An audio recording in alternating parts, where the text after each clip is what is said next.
시간이 되었습니다. 우리 다 같이 찬송가 64장 펴시고 1절 부르심으로 주일 오전 예배를 하나님 앞에 드리겠습니다.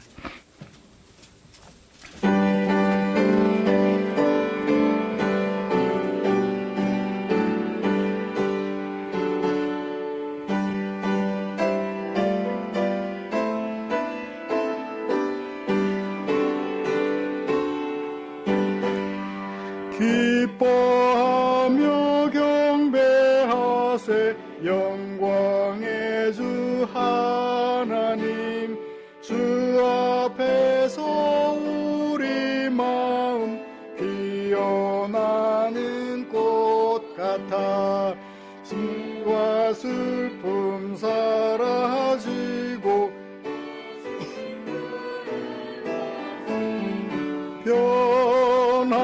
변함없는 기쁨의 주 밝은 빛을 주시네. 아멘. 수고하고 무거운 짐진 자들아 다 내게로 오라. 내가 너희를 쉬게 하리라. 아멘.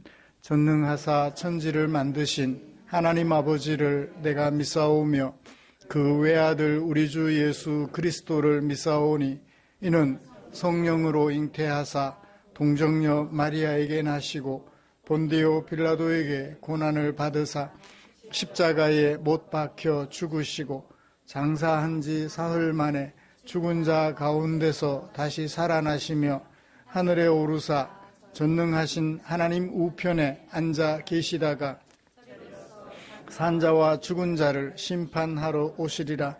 성령을 믿사오며 거룩한 공회와 성도가 서로 교통하는 것과 죄를 사하여 주시는 것과 몸이 다시 사는 것과 영원히 사는 것을 믿사옵나이다. 아멘. 찬송가 70장 함께 부르시겠습니다.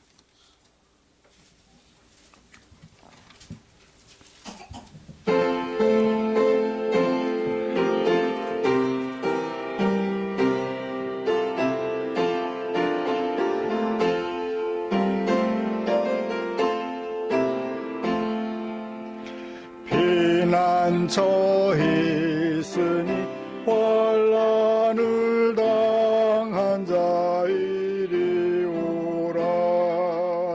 땅들이 변하고 물결이 일어나 산 위에 넘치되 두렵지 않네. 이방이 떠들고 나라들 모여서 진동하나. 우리 주 목소리 한 번 발하시면 천하의 모든 것 망하겠네. 만유 주 하나님 우리를 도우니 피난처요. 세상의 난리를 그치게 하시니 세상의 창검이 두술 데 없네. 높으신 하나님 우리를 구하니 할렐루야. 괴로움이 심하고 환난이 극하나 피난처 되시는 주 하나님. 아멘. 교동문 33번 시편 72편입니다. 주보에 기록된 교동문 함께 교독하겠습니다. 하나님이여 주의 판단력을 왕에게 주시고 주의 공의를 왕의 아들에게 주소서.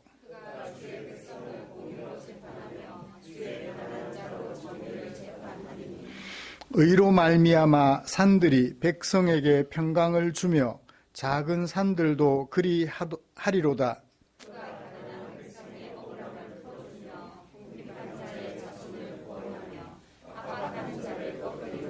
그들이 해가 있을 동안에도 주를 두려워하며 달이 있을 동안에도 대대로 그리 하리로다.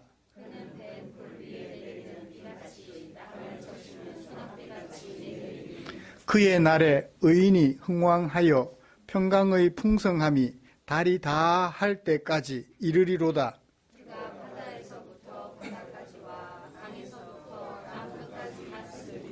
모든 왕이 그의 앞에 부복하며 모든 민족이 다 그를 섬기리로다. 아멘. 자리에 앉으셔서 찬송가 336장 함께 부르시겠습니다.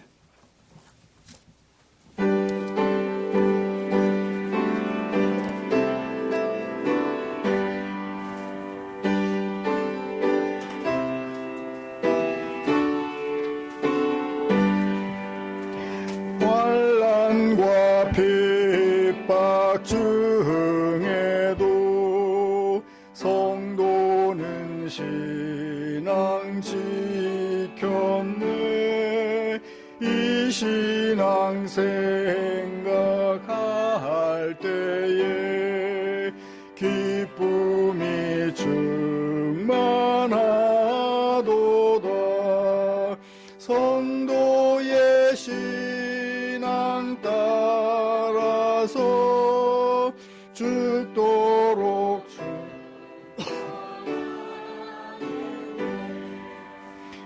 옥중에 매인 성도나 양심은 자유 얻었네.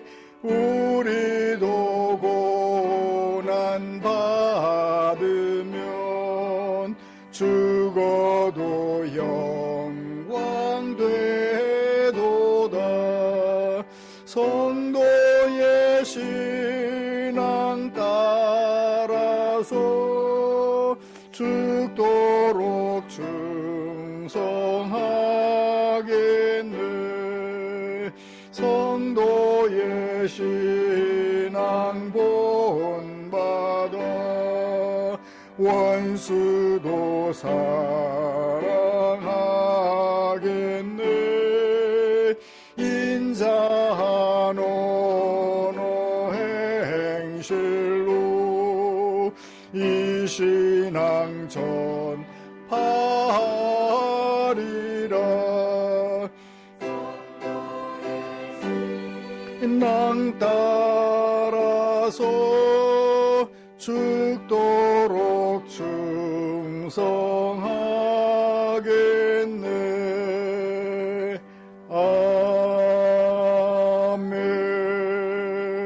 아멘.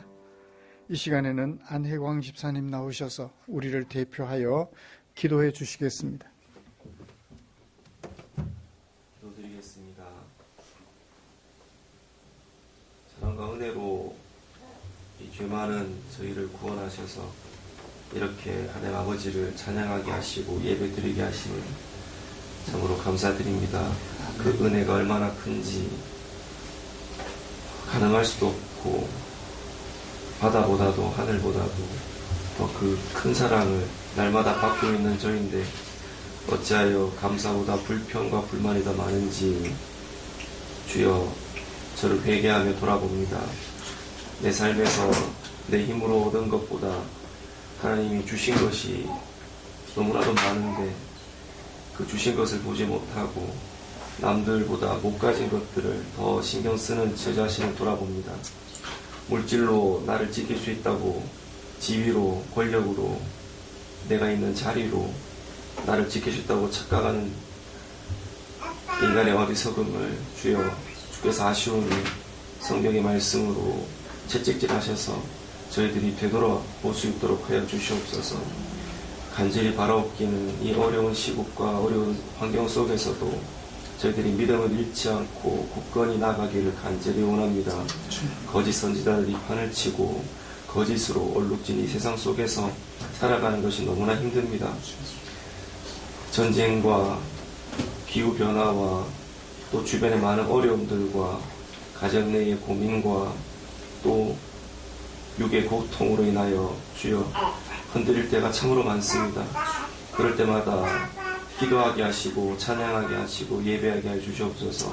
서로 권면하고 믿는 성도들끼리 서로 힘을 합하여 이 어려운 시기를 함께 헤쳐나가는 귀한 믿음, 은혜를 더하여 주시옵소서. 귀한 생명들을 각 가정에 보내주셨습니다. 그 가정 속에서 이 아이들이 하나님 안에서 자라갈 터인데 사람의 욕심과 세상적인 가치로 이 아이들을 바라보지 않게 해주시고 온전히 받은 은사대로 합당하게 잘 자랄 수 있도록 주여 그 아이를 기르는 부모에게도 큰 은혜와 지혜와 인내와 참음을 주시옵소서. 교만하지 않고 서두르지 않고 비교하지 않고 오로지 한 가지 하나님의 큰 사랑과 큰 은혜를 바라보고 살기를 원합니다. 주여 이 귀한 아이들을 주셨을 때 합당한 은사대로 또 계획하심이 있으실 터인데 그것을 날마다 찾게 하시고 함께 예배드리게 하시고 함께 기도하게 해 주시옵소서. 하나님 주신 삶이 이제 곧 얼마 남지 않은 생명과 또 각각의 삶 속에서 살아가는 우리 모든 지체들 위해 주여 큰 은혜를 더해주시고 흔들림 없이 담대한 마음을 허락해 주셔서 이 육체의 고단함과 육체의 제잔함을 이겨내는 그 귀한 큰 은혜를 날마다 누리며 사는 저희들이 되게 하여 주시옵소서. 이 모든 것이 주의 말씀으로 이루어질 텐데 오늘 말씀을 듣고 또 하나님의 말씀으로 은혜로 그 사랑으로 또 무장하여 일주일 동안 또 세상에 나가서 담대하게 당당하게 살아갈 수 있는 저희들 되기를 간절히 소원합니다. 이 예배와 시작과 끝을 주님께 맡기며 예수 그리스도 이름으로 기도드렸사옵나이다. 아멘.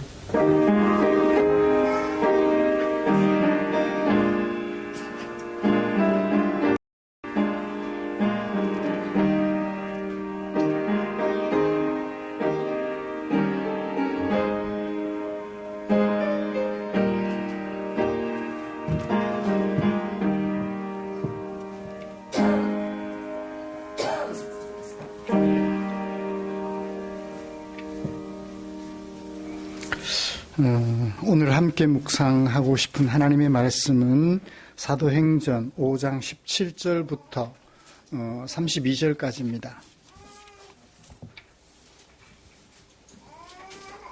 본문이 조금 길지만 함께 교독하면서 읽도록 하겠습니다.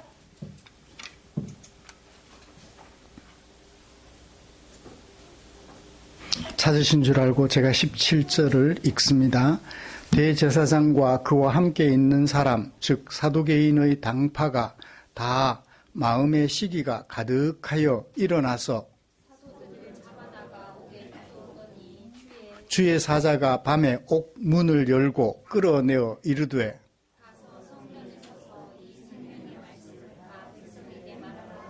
그들이 듣고 새벽에 성전에 들어가서 가르치더니 대제사장과 그와 함께 있는 사람들이 와서 공회와 이스라엘 족속의 원로들을 다 모으고 사람을 옥에 보내어 사도들을 잡아오라 하니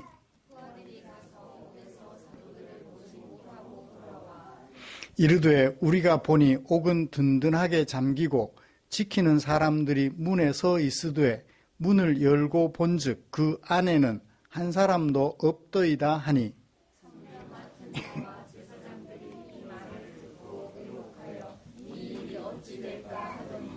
사람이 와서 알리되 보소서 옥에 가두었던 사람들이 성전에 서서 백성을 가르치더이다 하니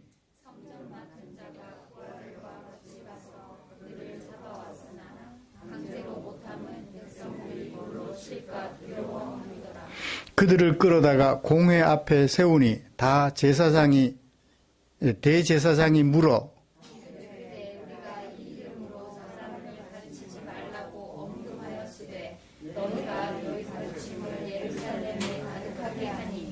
이 사람의 피를 우리에게로 베드로와 사도들이 대답하여 이르되 사람보다 하나님께 순종하는 것이 마땅하니라.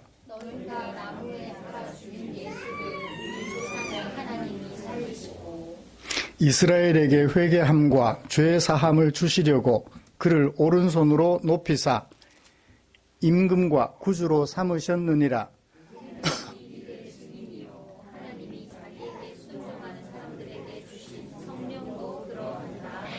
아멘. 이 시간 같이 찬양 하나 부르고 말씀 나누고 싶습니다. 기쁨으로 찬양 100번입니다.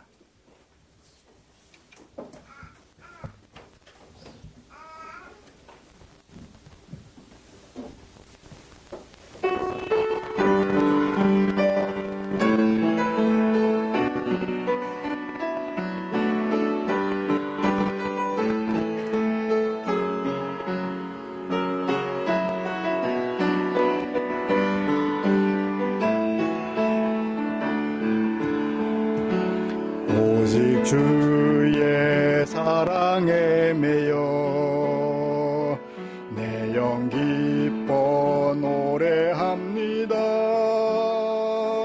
이 소망의 언덕 기쁨의 땅에서 내 사랑 드립니다. 오직 주의 임재 안에 갇혀 내 영 기뻐 찬양합니다.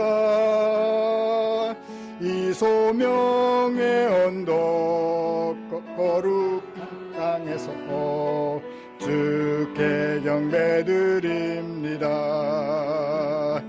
주께서 주신 모든 은혜 나는 말할 수 없네. 내 영혼 즐거이 주 따르렵니다. 주께 내 삶 드립니다. 한 번 더 하시겠습니다. 오직 주의 사랑에 매여 내 영 기뻐 노래합니다. 이 소망의 언덕 기쁨의 땅에서 주께 사랑 드립니다. 오직 주의 임재 안에 갇혀 내 영 기뻐 찬양합니다. 이 소명의 언덕 거룩한 땅에서 주께 경배드립니다. 주께서 주신 모든 은혜 나는 말할 수 없네. 내 영혼 즐거이 주 따르렵니다. 주께 내 삶 드립니다. 주께서 주신 모든 은혜 주께서 주신 모든 은혜 나는 말할 수 없네. 내 영혼 즐거이 주 따르렵니다. 주께 내 삶 드립니다. 아멘.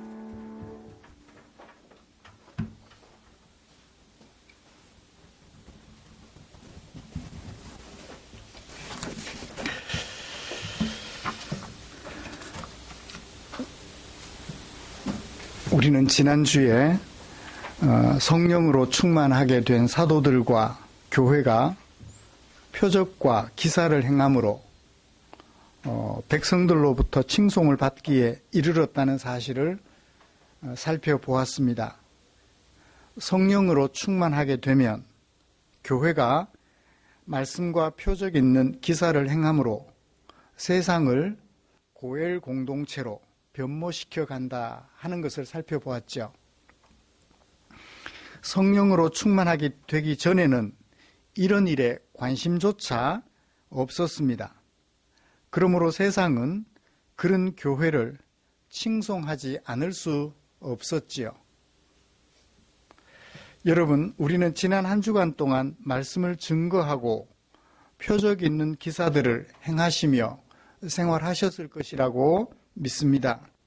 마음이 아파서 슬픔에 잠긴 이웃들을 못 본 채 하지 않고 그들을 만나서 그들의 마음을 어루만져 주셨을 것이라고 믿습니다. 가난하여 치료조차 꿈꾸지 못하는 사람들이 치료받을 수 있도록 주머니를 열어 그들을 도와주셨을 것이라고 믿습니다. 연약하여 아무것도 하지 못하는 그들이 무엇을 할 수 있도록 용기를 북돋아 주셨을 것이라고 믿습니다. 지난주에 저는 도움을 좀 받았어요. 자동차를 가지고 진흙길을 다녀왔습니다. 자동차가 엉망이 됐어요. 걸레로 자동차를 닦고 있으니까 앞집에서 요즘은 특이한 권총 같은 세차기가 있더라고요.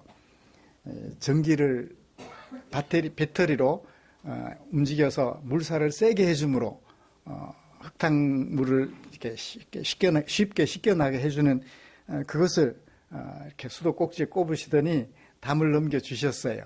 이걸로 하라고. 예수님을 믿지 않으신 분이시지만 그 속에 깊은 마음, 이웃을 생각해주는 깊은 마음을 전달해주는 아름다운 사건을 경험하면서 나도 저렇게 살아야지 라는 생각을 해보았습니다. 입술로만 아니라 마음과 뜻을 다하여 아파하는 이웃들에게 표적 있는 이런 기사들을 행하시며 생활하신 여러분들을 진심으로 주님의 이름으로 축하드립니다. 이처럼 주님의 사랑과 능력을 전달하는 표적 있는 기사들을 행함으로 세상으로부터 칭찬받는 교회가 되려는 우리를 위해서 하나님께서는 당신의 마음을 성경에 담아 주셨지요. 오늘 우리는 그중에 사도행전 5장 17절부터 32절에 담아두신 하나님의 마음을 살펴보면서 은혜를 나누려고 합니다.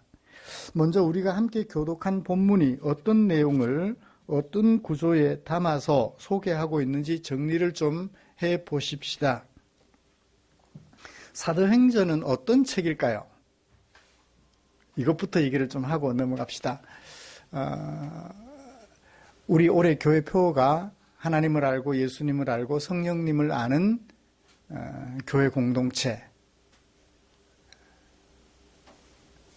그렇게 표어를 정했는데 이제 성령 하나님을 아는 교회라는 표에 집중해서 말씀을 살펴보고 있습니다. 사도행전을 통해서 그렇게 보고 있지요. 사도행전은 어떤 책이죠? 사도들을 통해서 어떤 사도들을 통해서 오순절에 예수님이 약속대로 보내주신 성령 하나님으로 충만하게 된 사도들을 통해서 누가 하신 일들을 사도들이 한 일이지만 사실은 그건 누가 시키신 일이에요? 성령 하나님께서 시키신 일이지요. 성령으로 충만하게 된 사도들을 통해서 성령 하나님께서 행하신 일들을 누구에게 소개해요? 누가가 데오빌로에게 소개하여 예수님을 믿고 살아가는 신앙의 삶을 살도록 돕기 위하여 기록한 책이죠. 사도행전에 대하여 정의를 내릴 수 있나요? 누가가 성령으로 충만하게 된 사도들을 통해서 성령께서 하신 일들을 기록하여 데오빌로에게 전해주므로 데오빌로가 성령으로 충만하여 예수 믿는 하나님의 백성으로서의 삶을 살도록 권면하기 위하여 쓴 책이다 라고 정의를 할 수 있겠죠. 자, 그러면 오늘 본문은 성령으로 충만하게 된 사도들이 성령께서 하게 하신 일들을 하셨을 것이라고 얼른 생각해 볼 수 있겠죠. 예, 봅시다. 누가는 베드로와 사도들이 주의 사자의 분부대로 대적자들 앞에서 생명의 말씀을 증언하게 되었다라는 그것을 서사 형태로 우리에게 소개해 주고 있어요. 사건에 일어난 배경을 볼까요? 대제사장과 사두개 당파에 의하여 사도들이 어떻게 됐나요? 감옥에 갇히게 됐어요. 성령으로 충만하게 된 그들이 생명의 말씀을 전하고 표적 있는 기사를 행하고 싶어도 행할 수 없도록 통제를 당하고 말았어요. 그죠? 하고 싶어도 못해요. 갇혀버렸으니까. 그때 주의 사자가 사건을 전개합니다. 감옥에 갇혀있는 사도들을 찾아가셔서 뭐라고 말하나요? 생명의 말씀을 사람들에게, 모든 백성들에게 다 말하라 라고 사건을 전개합니다. 주의 사자가 전개한 이 사건이 위기에 봉착해요. 사도들이 우리 감옥에 갇혀 있잖아요. 못해요 하면 어떻게 돼요? 그죠? 근데 다행히 위기가 좋은 쪽으로 진행이 됩니다. 사도들이 얼른 감옥에서 노연하는 순간 바로 주의 사자가 분부한 대로 가서 복음을 전해요. 그런데 주의 사자가 명령한 것이 더욱더 큰 회방 앞에 놓여요. 사도들이야 이미 예수를 믿는 사람들이니까 위기라고 해도 가볍게 넘어갈 수도 있는, 해결할 수 있는 위기인데 해결되기 어려운 위기 상황, 절정에 이르게 돼요. 회방이 절정에 이르게 됩니다. 어디서부터 어디까지요? 사도행전 5장 21절 하반절부터 어디까지? 28절까지. 누구와 누구의 대화가 계속되나요? 대제사장과 함께 있던 사두개파, 공회와 원로원들, 그리고 부하들끼리, 자기들끼리 계속 대화를 해요. 한 문단을 이루고 있죠. 뭐 하려고 대화를 하나요? 사도들이 주의 사자가 분부한 생명의 말씀을 전하지 못하게 하려고 할 수 있는 회방을 계획해요.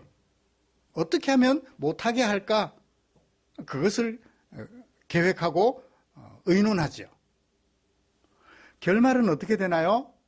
그들이 그렇게 회방을 하고자 해도 베드로와 사도는 오히려 그들 앞에 뭐해요? 생명의 말씀을 증거하고 말았죠. 주의 사자가 전개한 대로 사도들이 성령으로 충만하여 주의 사자가 분부한 생명의 말씀을 잘 선포했다라는 것이 주제예요. 어떤 회방 앞에서도 방해받지 않고 사도들은, 성령의 감동하심을 받게 된 사도들은 복음을 증거하게 되었다라는 것이 오늘 이 서사를 통해서 누가가 데오빌로에게 소개해주고 싶었던 주제인 것 같아요. 그것을 어떻게 해요? 발단, 전개, 위기, 절정, 결말이라는 서사 형태로 구성하여 데오빌로에게 소개해 주었지요. 이런 본문을 가지고 먼저 성령으로 충만하여 생명의 말씀을 증언하려는 사도들 앞에 펼쳐져 있는 세상의 모습을 좀 살펴보려고 합니다. 그들이 살던 세상을 살펴보면서 오늘 우리가 사도들처럼 생명의 말씀을 증거하면서 살아가려고 하는 우리들 앞에 펼쳐져 있는 세상의 모습을 비교해 보자고요. 그리고 이어서 대적들이 환난을 가하고 회방을 일삼는 상황에서도 성령으로 충만하게 된 사도들은 어떻게 반응했으며 무엇을 했는지 살펴보면서 오늘 설교를 마무리하려고 합니다. 그래서 오늘 우리는 사도들이 세상에 대하여 보여준 반응과 세상에 대하여 한 일들을, 성령으로 충만하게 된 사도들이 세상에 대하여 보여준 반응, 그리고 그들이 한 일들을 오늘 우리도 동일하게 하고 있는지 비교 살펴보았으면 좋겠다 생각합니다. 먼저 성령으로 충만하게 된 사도들을 회방하고 대적하는 세상의 모습을 좀 살펴볼까요?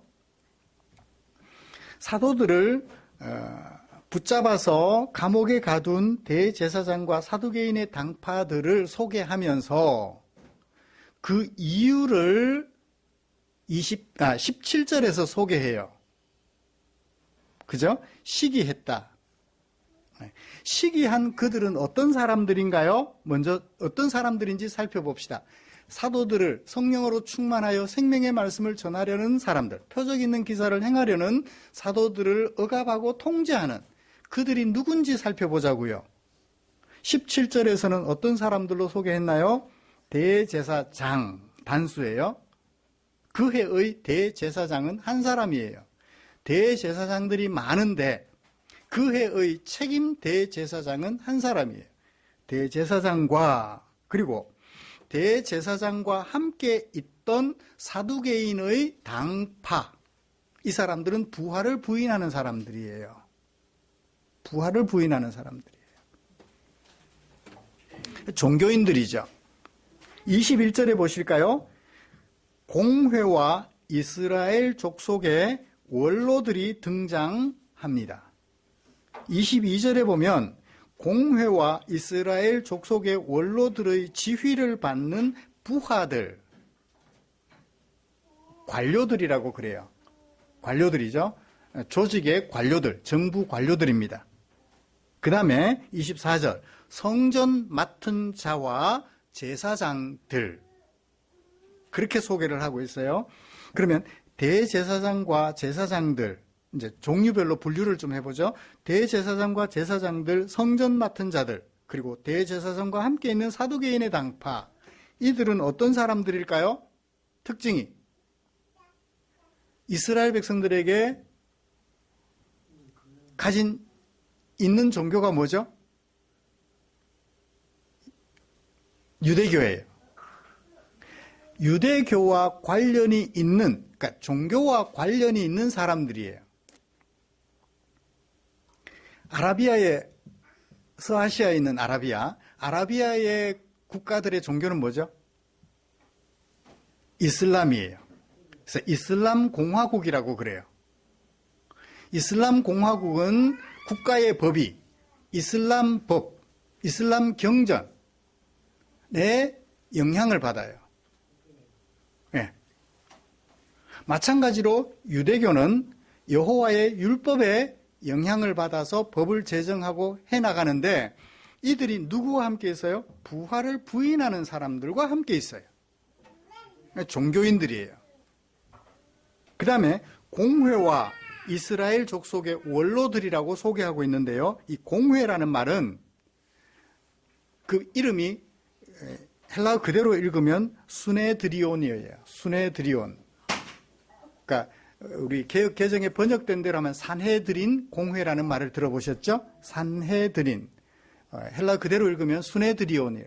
순이라는 말은 함께, 헤드리온, 헤드리아, 그러니까 국민의 대의를 심의하는 대의기관이에요. 재판하기도 합니다. 사법기관이에요. 심의하고 심의한 것을 재판하는 기관. 그게 공회예요. 산헤드린. 이미 로마 제국에서는 주권이 한 사람의 왕의 의사에 따라 행사되지 않고 여러 사람의 합의에 의하여 행사되는 공화정이 시행되고 있었죠. 공화정이라고 그래요. 왕 한 사람이 일방 지배하지 않고 여러 사람들이 원탁에 모여서 회의를 하여 의견을 모아줌으로써 하는 공화정이 진행되고 있었는데 이스라엘에도 그렇게 진행되고 있었던 거예요. 이 공회에서는 법정 역할도 했습니다.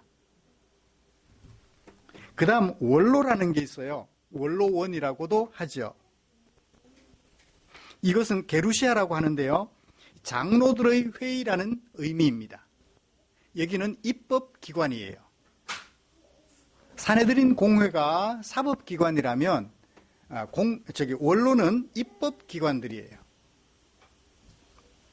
그 다음에 그들의 지휘를 받는 부하들. 그렇죠? 입법기관과 사법기관에 종사하여, 취직하여 그들의 명령을 이행하는 관료들, 오피셜스들이죠. 종교인들과 정치인들의 기관에서 기관장들의 지휘를 받아 활동하며 생활을 영위하는 사람들이니까 어떻게 해요? 그들에게 노예처럼 살아가요. 그들이 시키는 대로 해요. 그들의 명령을 거부하면 그들과 함께 살아갈 수가 없죠. 사직하고 나와야죠. 먹고 살기 위해서 어쩔 수 없이 그들 편에 서야만 하는 사람들, 부하들이에요. 이들이 사도들을 대상으로 한 일은 뭐죠? 첫 번째, 17절, 시기했다 그래요. 시기라는 말이 무슨 말이죠? 질투? 유사한 말이죠. 그러니까 사도들이 백성들에게 뭘 받더라? 사도들이 백성들에게 뭘 받더라? 5장 13절. 뭘 받더라? 칭송받더라. 자기들이 칭송받아야 되는데 사도들이 칭송받고 있는 거예요. 셈이 나요, 안 나요? 그렇죠?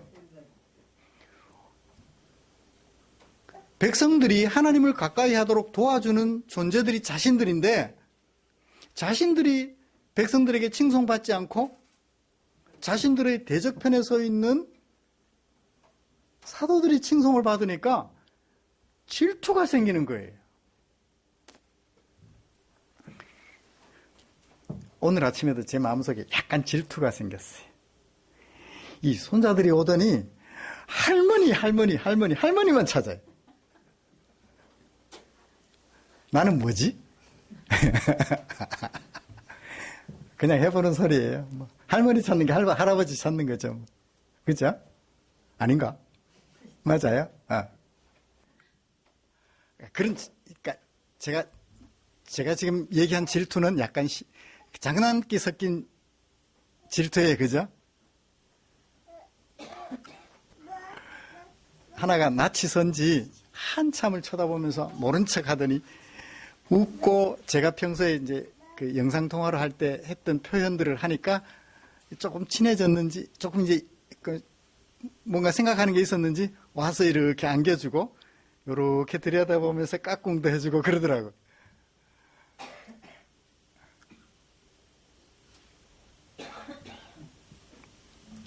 그러니까 장난기 섞인 시기가 아니고 이거는 생사를 건 질투예요. 네가 죽느냐 내가 사느냐, 네가 백성들에게 칭송을 받느냐 내가 백성들에게 칭송받느냐, 생사를 건 시기예요.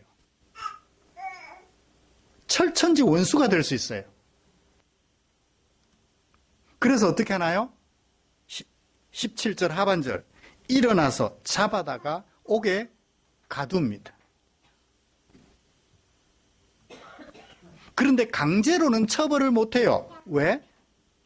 백성들이 보는 눈이 있으니까. 누구를 칭송하는?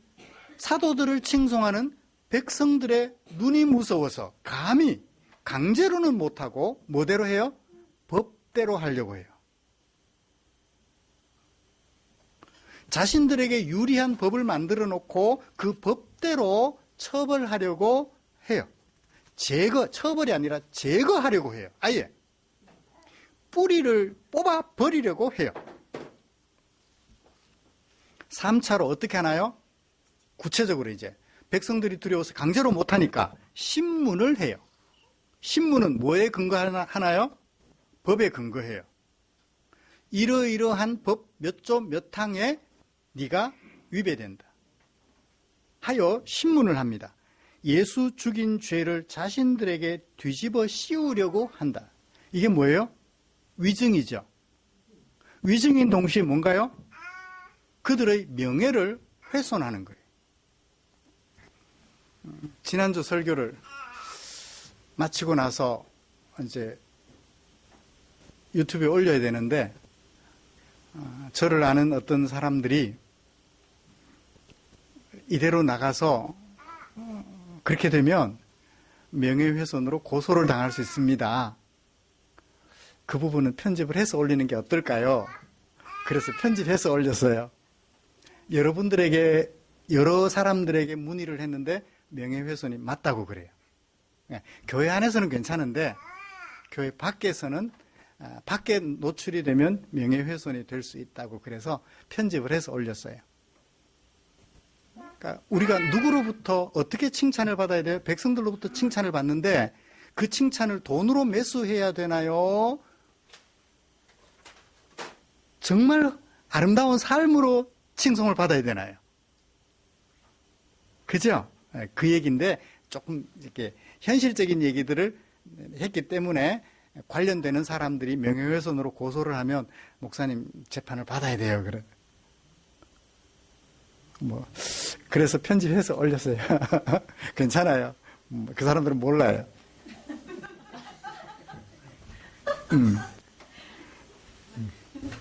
원본을 가진 박태현 주사님이 이렇게 공개를 해서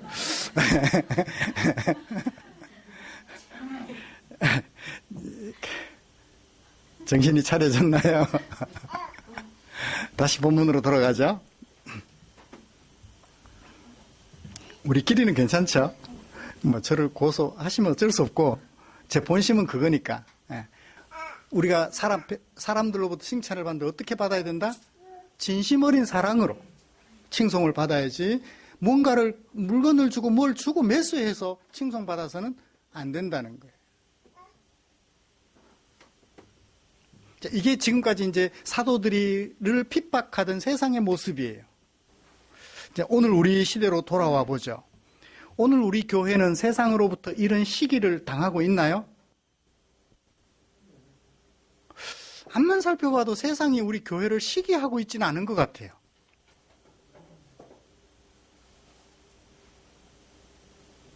오늘 우리 교회가 막 감옥에 갇히고 있나요? 아니요. 자유롭게 살아가도록 오히려 막 교회를 하여금 세상으로 나가도록 권면해요. 강제로 처벌하고 있나요? 아니에요.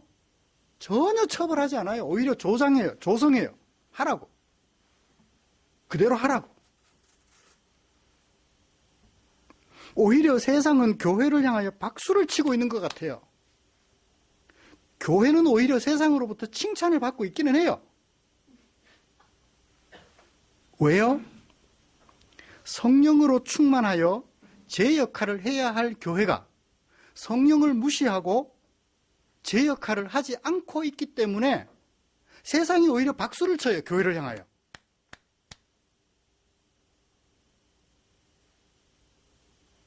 교회는 핍박을 당하고 있지 않습니다. 교회는 마음껏 자유를 누리고 있어요. 오히려 교회는 계속 그렇게 부패한 상태로 성령으로 충만하지 못한 상태에 머물러 있기를 세상은 원해요. 하고 싶은 대로 하라고. 지금까지 하는 걸 보니까 그대로 하면 된다고. 그대로 하면 된다고.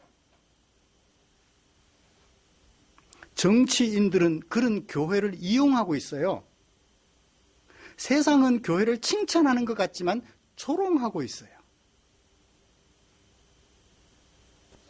조찬기도회를 열어서 악한 자들을 마음껏 축복해 줍니다. 얼마나 좋아요, 그들은.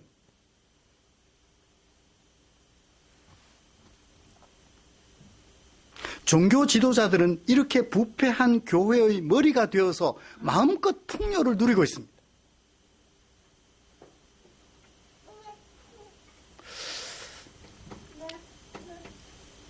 초대교회가 백성들로부터 칭송을 받았던 그 당시의 모습과 오늘 우리 교회의 모습은 처한 상황이 전혀 다른 것 같아요. 우리가 알아야 될 것이 있습니다. 교회가 성령으로 충만하게 되면 교회는 세상으로부터 칭송도 받지만 뭐도 받아요? 시기심을 인하여 핍박도 받게 돼 있어요. 교회는 언제나 세상으로부터 칭찬만 받지는 않는다고요. 흥분하지 않으려고 했는데. 목소리 높이지 않으려고 했는데.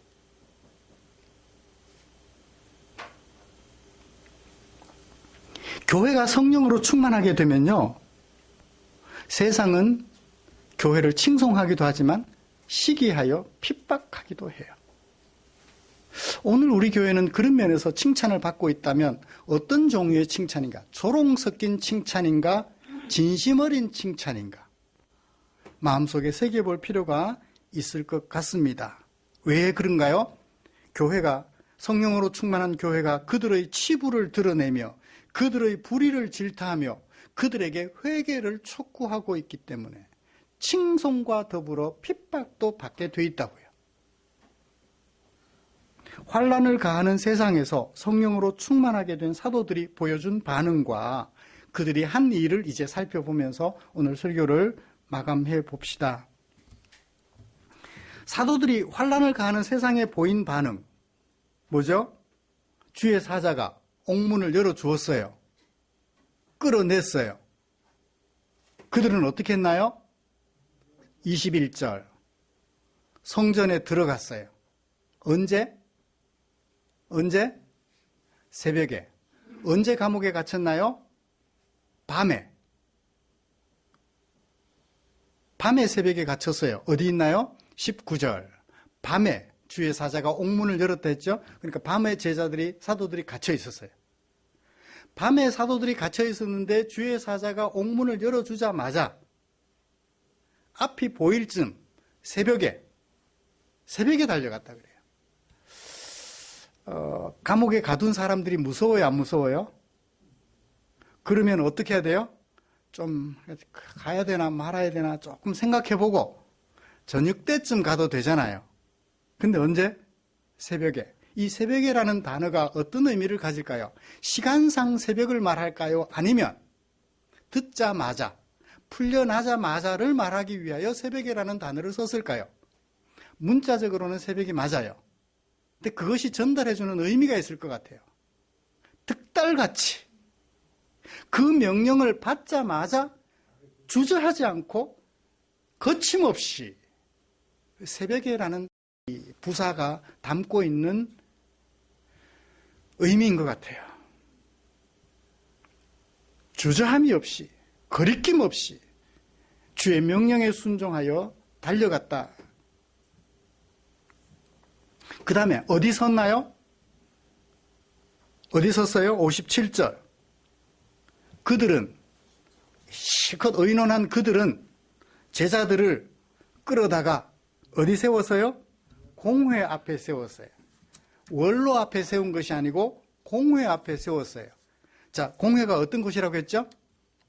공회는 사내들인, 수네드리온. 공회는 어떤 역할을 한다고요? 재판하는 역할을 한다. 대의를 집행하는 기관, 사법기관으로서 역할을 한다고요.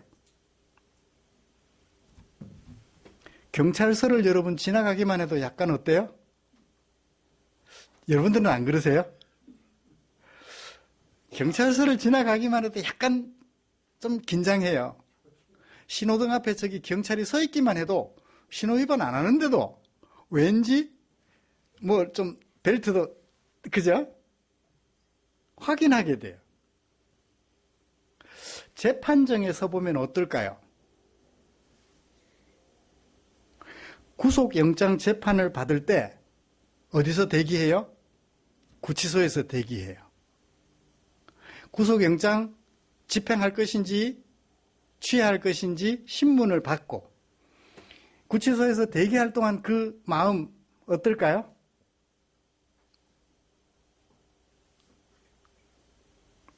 사도들은 어땠나요? 공회 앞에 섰을 때 두근반 서근반 사람인지라 없을 수는 없었겠죠? 어땠을 것 같아요?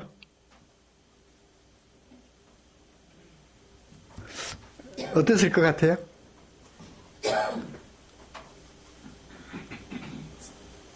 그죠? 사람인데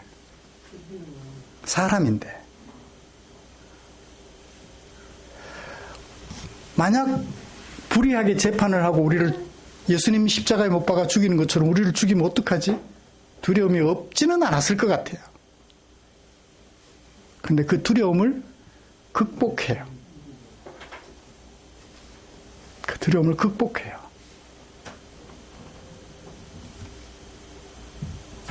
그리고 어떻게 하나요? 생명의 말씀을 선포합니다. 주의 사자가 분부한 대로 생명의 말씀을 선포합니다. 생명의 말씀의 핵심은 뭔가요? 30절과 31절에 담아놓고 있어요.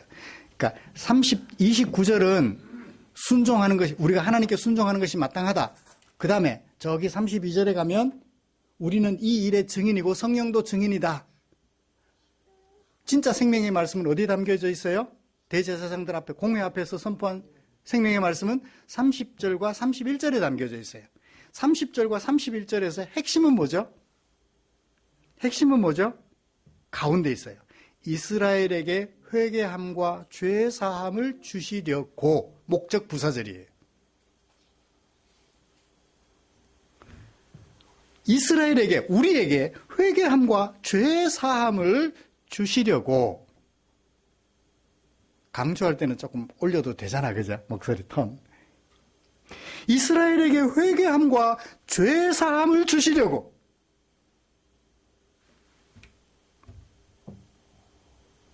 우리 조상 하나님이 하신 일, 앞뒤로 두 가지를 얘기를 해요. 첫 번째는 뭐죠? 우리 조상 하나님이 너희가 죽인 예수를 살리셨다. 우리 조상의 하나님이 그 예수를 뭐로 높이셨다? 임금과 구주로 높이셨다. 사실은요, 이렇게 번역해야 돼요. 우리 조상의 하나님이 그를 높이셨다. 오른손으로 높이셨다 그래요. 그죠?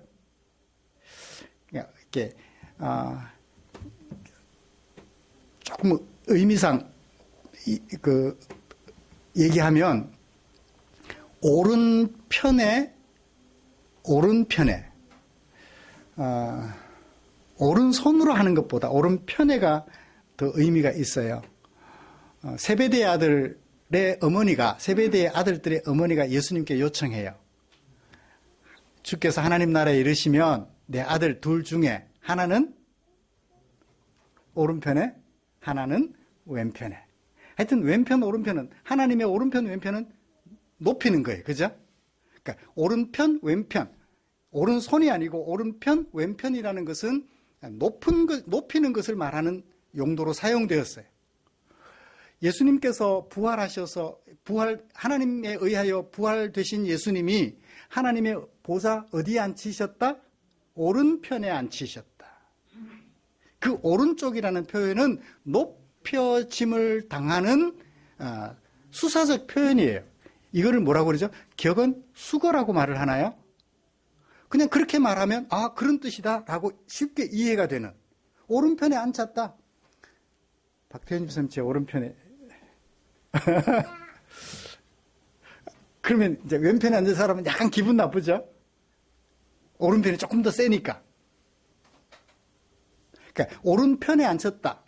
그래서 하나님이 예수님을 높이셨다. 뭐가 되게 하려고?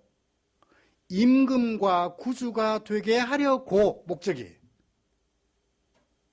우리 조상의 하나님이 예수님을 높이셨는데, 오른편에 높이셨는데 뭐 하려고? 우리들의 임금과 구주가 되게 하시려고. 임금이라는 말은 프린스라는 뜻도 있지만 리더라는 뜻도 있어요. 우리를 가르쳐서 이끌어 주시는 분. 어떻게 해서? 구원하셔서, 세이비어, 구원하셔서 우리를 이끌어주는 왕이 되게 하시려고, 리더가 되게 하시려고. 우리 조상의 하나님이 살리신 예수님을 높이셨다라고 얘기를 했어요. 결국 목적은 뭐죠? 우리의 죄사함과 회개와 죄사함을 얻게 하려고, 우리에게 죄사함과 회개와 죄사함을 주려고 하나님이 예수님을 살리셨고 높이셨다라는 것을 우리에게 소개해주고 있습니다. 사랑하는 성도 여러분, 이 말씀을 사도들이 했을 때 대제사장들과 공회 원로들의 관계는 어떤 거죠? 이런 예수를 너희들이 죽였다라고 말하니까 죄를 지적하는 거잖아요. 그들의 행위가 잘못되었다는 것을 지적해 주는 거예요. 사랑하는 성도 여러분, 그 죄를 지적함에 있어서 약간의 두려움은 있었지만 거침이 없었어요. 약간의 두려움이 있었지만 제 생각이에요. 어쩌면 두려움도 암만 생각해도 두려움은 좀 있었을 것 같아요. 왜? 예수님처럼 죽일 수도 있으니까. 사도들은 여러분 어떻게 이렇게 할 수 있었죠? 톤을 낮춰서 이제 결론 들어가 봅시다. 사도들이 어떻게 이렇게 할 수 있었죠? 예수 부활 이전의 사도들은 베드로를 생각해 보세요. 저 사람 예수님의 제자야라고 말했을 때 어떻게 해요? 나는 모른다고. 나는 그의 제자가 아니라고. 나는 그의 편이 아니라고 했었잖아요. 부인했었잖아요. 그런데 지금 어떻게 돼요? 예수님의 약속대로 교회 위에 강림하신 성령 하나님으로 충만하게 되고 나니까 두려움을 극복하는 사람들이 되었어요. 그래서 오늘 제목이 뭐예요? 두려움을 극복한 사도들이에요. 두려움이 없는 사도들이 아니라 찾아오는 두려움을 극복하는 사도들이 된 거예요. 사랑하는 성도 여러분, 성령으로 충만하게 된 사도들이 자신들에게 환난과 핍박을 가하는 사람들을 두려워하지만 두려움을 극복하는 계기가 되었습니다. 사도들과 교회에게 핍박과 환난을 가하는 존재는 짐승들이 아니에요. 그죠? 사자가 와서 공격하지 않습니다. 호랑이가 와서 공격하지 않아요. 같은 사람들이 핍박을 하고 회방을 합니다. 그러나 그들은 예수님을 불신하는 사람들이며 예수님을 대적하는 사람들이지요. 5장 13절에 의하면 그 나머지 사람들에 해당이 되겠죠. 사도들은 이처럼 자신들과 동일한 사람들이 자신들을 핍박할지라도 성령으로 충만하게 되어서 생명의 말씀을 선포하며 그들의 죄를 지적하여 칭송도 받지만 시기심으로 환난도 받는 형편에 이르게 되었습니다. 말씀을 마치겠습니다. 사랑하는 성도 여러분, 우리가 성령으로 충만하게 되면 칭송도 받지만 이런 환난도 받게 돼요. 그래도 여러분 성령 충만 받기를 원하십니까? 저는요, 여러분들이 성령 충만하지 않았으면 좋겠어요. 성령으로 충만 안 했으면 좋겠어요. 왜? 여러분들에게 환난이 다가오잖아요. 칭송도 받지만 환난도 다가오잖아요. 그래서 목사 입장에서 여러분들의 생활이 좀 평탄했으면 좋겠기에 여러분들이 성령 충만 안 받았으면 좋겠어요. 네?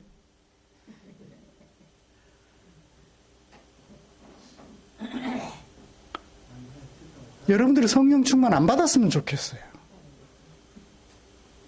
여러분들이 성령으로 충만하지 않게 되었으면 좋겠어요.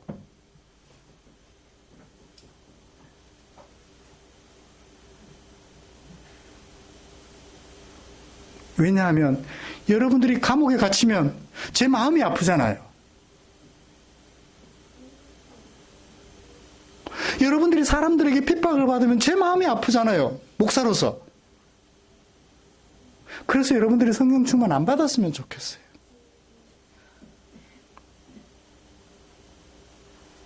성령으로 충만 안 했으면 좋겠어요. 여러분 자신으로 충만했으면 좋겠어요.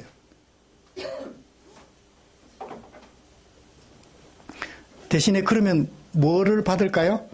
조롱 섞인 칭찬을 받겠죠? 그렇게 생각하면 제 마음이 또 아파요. 조롱 섞인 칭찬. 그건 칭찬이 아니잖아요.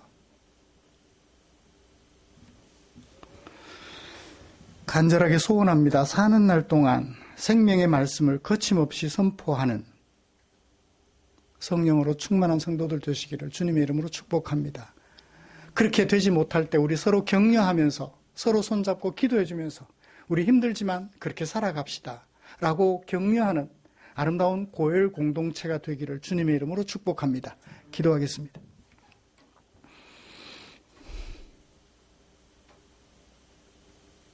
성령께서 사도들을 통하여 행하셨던 일들을 살펴보았습니다. 우리도 사도들처럼 성령으로 충만하게 되어서 주께서 우리에게 명령하시는 일들을 잘 감당하는 고엘 공동체가 되게 하여 주시옵소서. 예수님의 이름으로 기도드립니다. 아멘.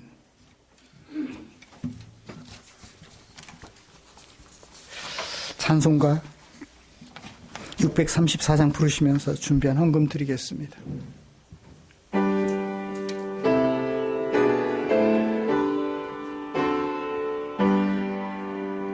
모든 것이 주께로부터 왔으니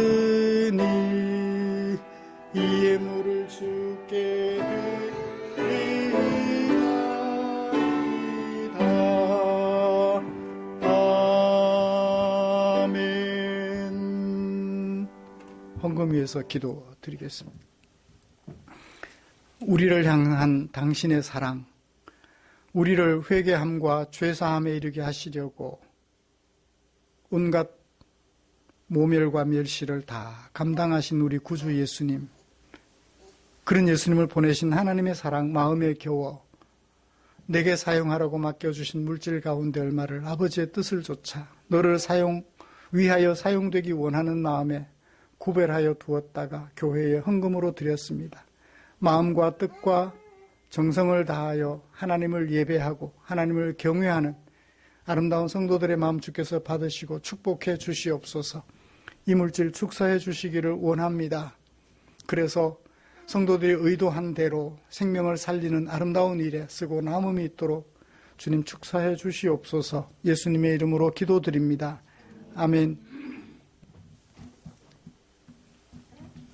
교회 소식 알려드리겠습니다. 다음 주 기도 이우식 집사님, 우리의 삶과 인격을 아름답게 하는 하나님의 말씀 묵상 최선을 다해 주십시오.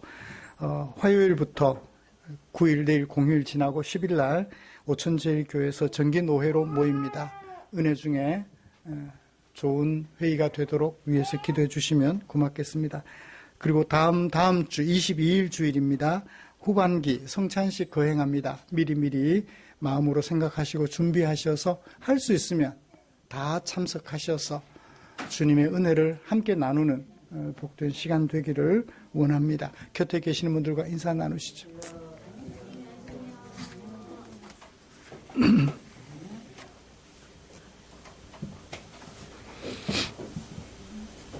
명절 연휴 건강하고 안전하게 잘 보내고 다시 모일 수 있어서 하나님께 감사드립니다. 찬송가 57장 펴시고 일어나셔서 찬송 부르고 축도함으로 예배를 마치겠습니다.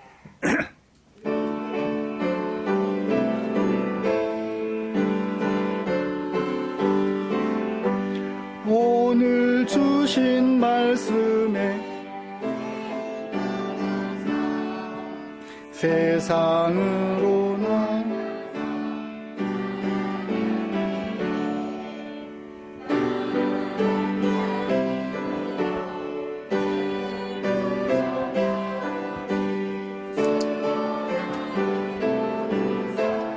승리하게 하소서. 아멘. 기도하겠습니다. 우리 구주 예수 그리스도의 은혜와 하나님 아버지의 지극하신 사랑하심과 성령 하나님의 인도하시고 위로 충만 교통 격려하시는 은혜가 이제 사도들이 그랬던 것처럼 성령으로 충만하게 되어 우리 앞에 놓이는 어떤 환난과 핍박도 극복하고 그것으로 말미암는 두려움도 극복하고 생명의 말씀을 전할 수 있는 표적 있는 기사를 많이 행함으로 예수 믿는 사람들이 주께로 나아오는 자들이 날로 더 많아지게 하기 위하여 힘쓰고 애쓰기로 다짐하며 예배를 마치는 모든 지체들 위해 지금부터 영원토록 함께 계시기를 축원하옵나이다. 아멘.